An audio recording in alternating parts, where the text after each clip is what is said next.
এই পৃথিবীর মধ্যে সবচাইতে মারাত্মক এবং কবিরা গুনাহ হচ্ছে আল্লাহর সঙ্গে শিরক করা। যেই জায়গার মধ্যে মূর্তি পূজা করা হয় ওই জায়গার মধ্যে আল্লাহর সঙ্গে শিরক করা হয়। নাউজুবিল্লাহ। যেই জায়গার মধ্যে মূর্তি পূজা করা হয় সেই জায়গার মধ্যে আল্লাহর লানত অনবরত পড়তে থাকে। নাউজুবিল্লাহ। আর একটু জোরে বলেন।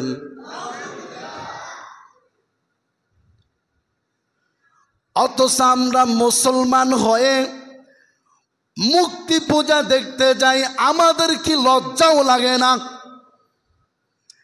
আমাদের এমন অবস্থা, কোন হিন্দুকে দেখলাম না আজ পর্যন্ত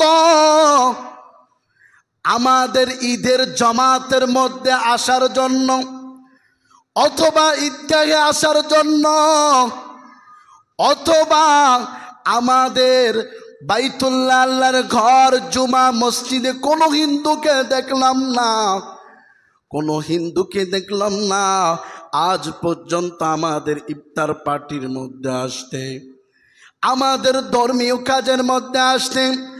আর আমরা এত বেহায়া বেলাসা, তারা তাদেরটা ঠিক রাখতেছে, আর অথচ আমরা মুসলমান হয়ে আল্লাহর গজব যেই জায়গার মধ্যে অনবরত পড়তে থাকে ওই জায়গার মধ্যে আমরা মুসলমান হয়ে যাই। আমাদের মতো নির্লজ্জ আর দুনিয়ার মধ্যে আর কিছু হতে পারে না। কথা বলেন ঠিক কিনা? আমরা এত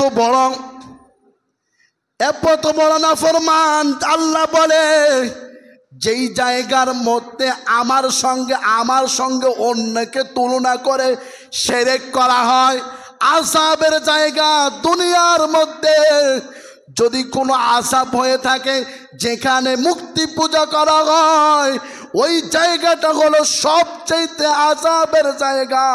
আর আমরা মুসলমান হয়ে ক্ষমতার জন্য কিভাবে ওই জায়গার মধ্যে যাই যেই জায়গার মধ্যে গেলে আমাদের ঈমান থাকবে না। কথা বলেন ঠিক কিনা? যেই জায়গার মধ্যে গেলে আমাদের ঈমান থাকবে না, আমরা মুসলমান হয়ে দাড়ি টুপি লাগিয়ে আমরা ওই জায়গার মধ্যে যাই। কথা বলেন ঠিক কিনা? ক্ষমতা লাগবে, আল্লাহ বলে ক্ষমতা নাই। তুমি আজকে মরে যাও, কালকে তোমার 2 দিন হয়ে যাবে। কথা বলেন ঠিক কিনা?